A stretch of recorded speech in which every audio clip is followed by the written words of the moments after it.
Assalamualaikum students, myself Mosman Lee doing Doctor of Pharmacy। तो students हम पढ़ रहे हैं बायोलॉजी क्लास 10 का chapter number 16 that is man and his environment.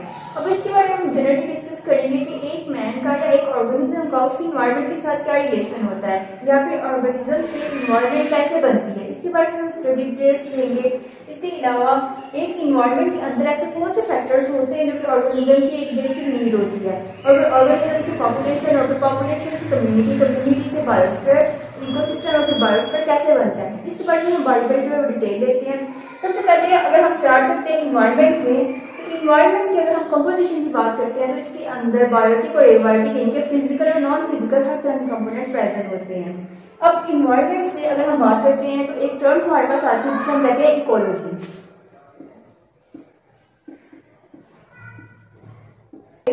Ecology के बारे में हम बात करें तो इकोलॉजी में कहते हैं कि inter relationship between organism and his environment, यानी कि मैन एंड हिज एनवायरनमेंट। इसके बारे में स्टडी करने का जो प्रोसेस होता है या स्टडी करने के लिए जो हम टर्म यूज करते हैं या फील्ड यूज करते हैं उसे हम कहते हैं इकोलॉजी। यानी कि इकोलॉजी का क्या मतलब होगा कि study of inter relationship between man and his environment, यानी कि एक मैन ले लें या ऑर्गेनिज्म ले लें, एक ऑर्गेनिज्म की उसकी एनवायरनमेंट के साथ क्या रिलेशन होता है उसके बारे में जो हम डिटेल स्टडी करते हैं उसे हम कहते हैं इकोलॉजी। तो स्टूडेंट्स अल्लाह ताला ने ना एक चीज बड़ी ऑर्गेनाइज्ड फॉर्म में पैदा की है। अब यहाँ हर चीज के लिए लेवल्स हैं, छोटे से बड़ा आपको एक जगह जगह पे आपको लेवल्स मिलेंगे, यानी कि start from the species to that of community and then biosphere. तो ये चीजें हम बारी बारी ही डिस्कस कर सकते हैं। तो इस वजह से इस टर्म को स्टडी करने के लिए हम वर्ड यूज करते हैं या हम हेडिंग लेते हैं levels of biological organisation, levels of biological selection. तो स्टूडेंट्स ये है लेवल्स ऑफ बायोलॉजिकल सिलेक्शन की कैसे एक स्पीशीज से हम फर्दर मूव करेंगे इकोसिस्टम की तरफ, बायोस्फीयर की तरफ। तो उसके बारे में हम बारी बारी सीक्वेंस वाइज जो है मूव करते हैं। तो स्टार्ट करते हैं सबसे पहले जो टर्म्स के अंदर हम यूज करेंगे वो आएगी स्पीशीज।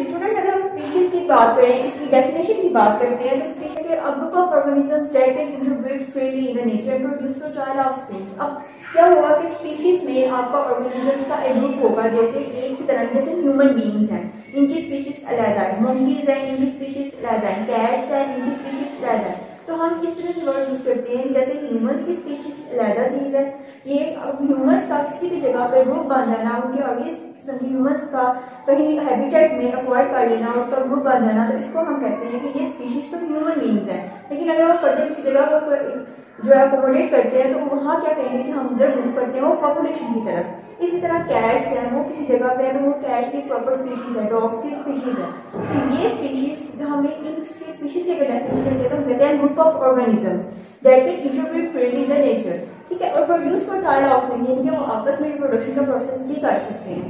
तो अब स्पीशीज से आगे वो किसी जगह पे जाते हैं और हैबिटेट को अक्वायर करते हैं और वहां अकोमोडेट करते हैं, तो इसको हम कहते हैं पॉपुलेशन। तो स्टूडेंट्स स्पीशीज से बनेगी पॉपुलेशन। पॉपुलेशन में क्या है, group of organisms that acquire habitat, ठीक है। अब पॉपुलेशन से क्या होगा फर्दर, अब डिफरेंट किस्म की पॉपुलेशन से जगह पे आ गई या वो एक दूसरे को इंटरेक्ट कर रही है, हैबिटेट को एक्वायर किया, तो then it will move towards community, ठीक हो गया। तो अब क्या होगा कि सबसे पहले स्टार्ट हुआ था ऑर्गेनिज्म से बनी स्पीशीज से बनी पॉपुलेशन और फिर पॉपुलेशन से बनी कम्युनिटी। अब ये कम्युनिटी डिफरेंट तरह की कम्युनिटीज होंगी एक इकोसिस्टम के अंदर। अब इकोसिस्टम क्या है कि हम कहते हैं कि ये हमारे इन्वायरमेंट का ही पार्ट है और इसके अंदर दो तरह के पार्ट्स आपको नजर आएंगे, एक होगा बायोटिक फैक्टर और एक होगा एबायोटिक, बायोटिक और एबायोटिक। तो स्टूडेंट्स बायोटिक का नाम से ही पता चल रहा है बायोलॉजिकल यानी कि लिविंग, और एबायोटिक नाम से ही पता चल रहा है ए मीन्स नॉट, तो बायोटिक मतलब तो नॉन लिविंग होंगे। अब ऑर्गेनिज्म का उसके नॉन लिविंग के साथ इंटरेक्ट करना बहुत जरूरी है। हम ये नहीं कह सकते कि एक ह्यूमन बीइंग है तो वो सिर्फ लिविंग के साथ ही इंटरेक्ट करता है, उसके आसपास कोई भी नॉन लिविंग चीज नहीं है, ऐसा गलत है। एक ह्यूमन बीइंग का लिविंग और नॉन लिविंग दोनों के साथ इंटरेक्ट करना बहुत जरूरी है और दिस इज कॉल्ड इकोसिस्टम। इसी तरह कोई भी ऑर्गेनिज्म होता है तो उसका लिविंग और नॉन लिविंग दोनों के साथ इंटरेक्ट करना बहुत जरूरी होता है। तो अगर हम बात करते हैं इकोसिस्टम की, तो इसके दो तरह के हम कहते हैं कि इसके अंदर कंपोनेंट्स आते हैं, बायोटिक कंपोनेंट्स और एबायोटिक कंपोनेंट्स। अब बायोटिक में तो लिविंग कंपोनेंट्स आ जाएंगे सारे के सारे, अब इस लिविंग कंपोनेंट्स में हमारे पास आ जाते हैं ह्यूमन बींग्स। अब जो अगर हम ह्यूमन बींग्स की एग्जाम्पल लेते हैं तो ह्यूमन बींग्स का जो हम इकोसिस्टम की बात करें तो बायोटिक कंपोनेंट्स जो लिविंग आएंगे वो सारे प्लांट्स आ जाते हैं, एनिमल्स आ जाते हैं, इस तरह की चीजें।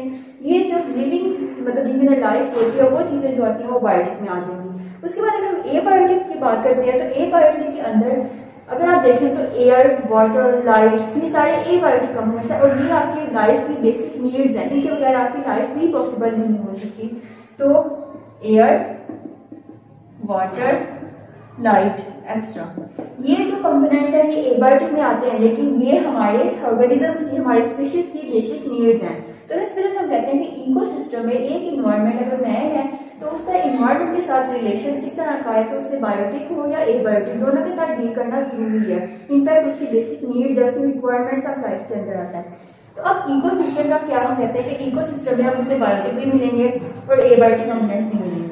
तो जो इकोसिस्टम है ये सेल्फ सफिशिएंट है, मतलब कि किसी भी इन्वायरमेंट में जो सेल्फ सफिशिएंट हम कहते हैं ना यूनिट इन्वायरमेंट का वो इकोसिस्टम है। क्यों? क्योंकि इसके अंदर आपको लाइफ मिलेगी, आपको नॉन लिविंग थिंग्स भी मिलेंगी और आपको लिविंग थिंग्स भी मिलेंगी। तो इस वजह से हम कहते हैं कि ये हमारी इकोसिस्टम का सेल्फ सफिशिएंट यूनिट है। अब इकोसिस्टम के आगे से फर्दर अगर हम इसको क्लासीफाई करते हैं ना तो हम दो तरह से क्लासीफाई करते हैं। एक तो हम इसे कंपोनेंट्स की बेस पे क्लासीफाई करते हैं, यानी कि बायोटिक और एबायोटिक कंपोनेंट्स। दूसरे नंबर पे हम इसे क्लासीफाई करते हैं natural and artificial, natural ecosystem and artificial ecosystem.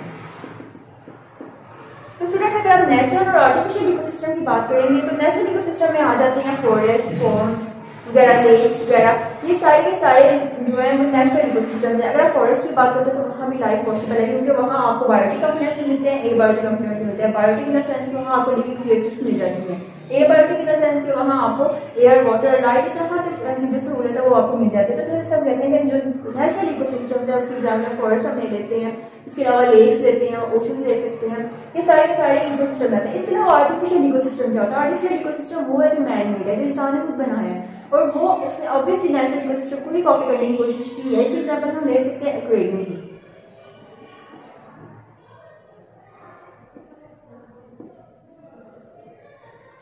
Aquarium क्या होता है? आपने देखा होगा कि अक्सर आपने शॉप्स वगैरह में भी देखा होगा कि छोटे छोटे एक्वेरियम्स बने होते हैं और वहाँ फिश वगैरह जो इस तरह के क्रिएचर्स हैं वहाँ उनको मतलब एक प्रॉपर उन्होंने दिखाने की कोशिश की होती है कि ओशंस के अंदर इस तरह का सिस्टम होता है। तो उनको अब वहाँ जो फिश वगैरह होते हैं, जितने लिविंग क्रिएचर्स एक्वेरियम के अंदर होते हैं, उनको प्रॉपर कोशिश की जाती है कि उनको इकोसिस्टम प्रोवाइड की जाए, कैसे उन्हें बायोटिक कंपोनेंट्स मिले और उन्हें एबायोटिक कंपोनेंट्स मिले जो कि उनको नेचुरल में मिलते होते थे। ठीक है, तो इस वजह से हम कहते हैं कि इकोसिस्टम को क्लासिफाई किया नेचुरल और आर्टिफिशियल ऑन द बेसिस एक और मतलब इस कंपोनेंट्स हमने उसको बायोटिक और एबायोटिक में क्लासिफाई किया। ऐसा हम दो तरह से इकोसिस्टम को क्लासिफाई कर सकते हैं।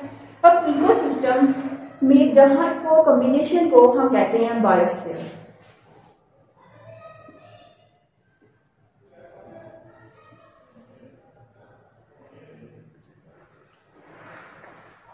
बायोस्फीयर में हम क्या कहेंगे कि बायो मीन्स लाइफ के और स्फीयर मीन अर्थ। ठीक है, अब अर्थ का कह लें कि आपकी या फिर हम कहते हैं कि आपकी अर्थ का वो रीजन, वो जगह जहां लाइफ पॉसिबल है या जहां लाइफ होने के चांसेस हैं, उस रीजन को हम कहते हैं बायोस्फीयर। अब बायोस्फीयर इकोसिस्टम जहां जहां प्रेजेंट है वहां समझे बायोस्फीयर भी प्रेजेंट है।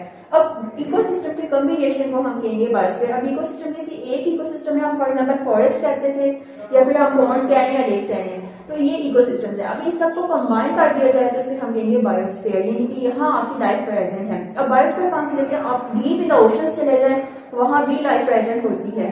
वहां से लेके on the top of the mountains वहां भी लाइफ प्रेजेंट होती है। यहाँ से लेके वहां तक का जितना भी एरिया जहां जहां लाइफ प्रेजेंट होती है उसे हम कहते हैं बायोस्फीयर, वो बायोस्फीयर को कवर करता है।